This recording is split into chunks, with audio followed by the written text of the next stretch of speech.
Saya sedang berada di salah satu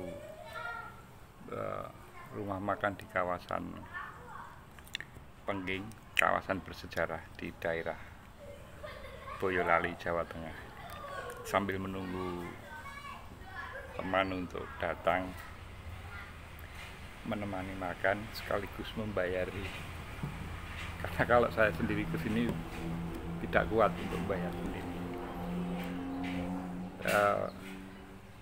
Ada beberapa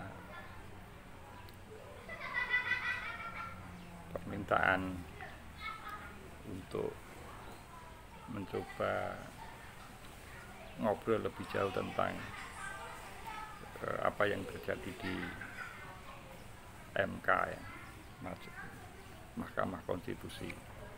Ya, meskipun ada kemiripan nama Partai Buzzer Konstitusi dengan Mahkamah Konstitusi, tapi sebetulnya fokusnya jelas berbeda. Karena kalau misi saya adalah menggaungkan pelaksanaan konstitusi, terutama pasal 27, pasal 33, pasal 34 oleh siapapun yang nanti bakal menjalankan roda pemerintahan.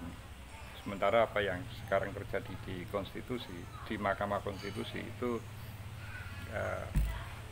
murni persoalan hukum yang saya sendiri tidak menguasai masalah hukum. Tapi oke lah, nanti saya obrolkan sesuai dengan apa yang bisa saya obrolkan. Kalau saya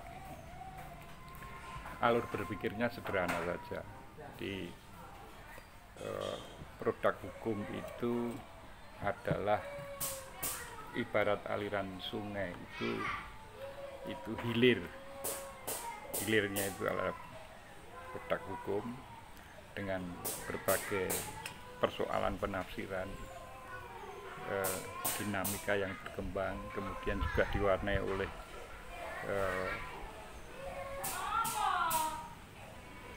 kalkulasi politik dan sebagainya. Sementara hulunya adalah persoalan etika. Jadi kalau analogi yang lain, konstitusi itu hulunya adalah Pancasila. Kemudian konstitusi ini kalau dialirkan ke lebih hilir lagi ya produk undang-undang, peraturan dan sebagainya. Jadi ini satu rangkaian yang kita tidak bisa pisah-pisahkan.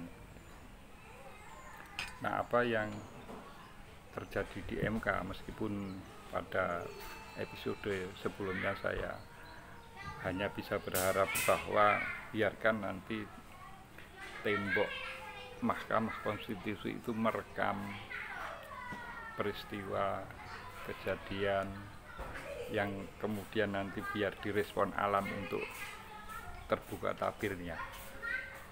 Tapi kalau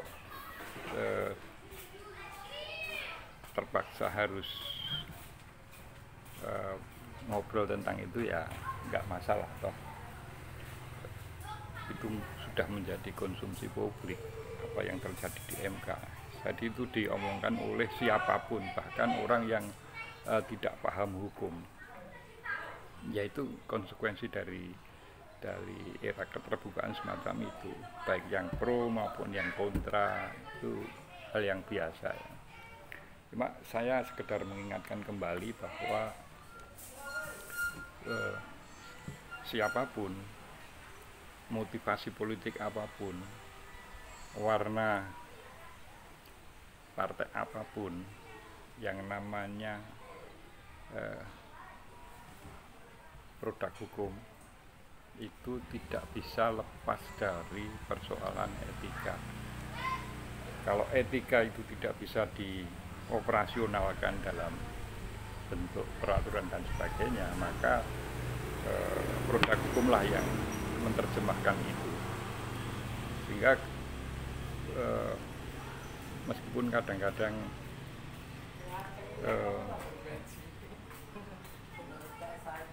keputusan-keputusan yang terkait dengan keputusan hukum, meskipun itu kemudian harus mengikat semua pihak, maka tetap harus ada rujukan etisnya. Karena sekali lagi, ibarat aliran sungai, hilir itu tidak muncul secara tiba-tiba, itu pasti berangkatnya dari hulu. Jadi saya tidak mau terjebak untuk membahas teknis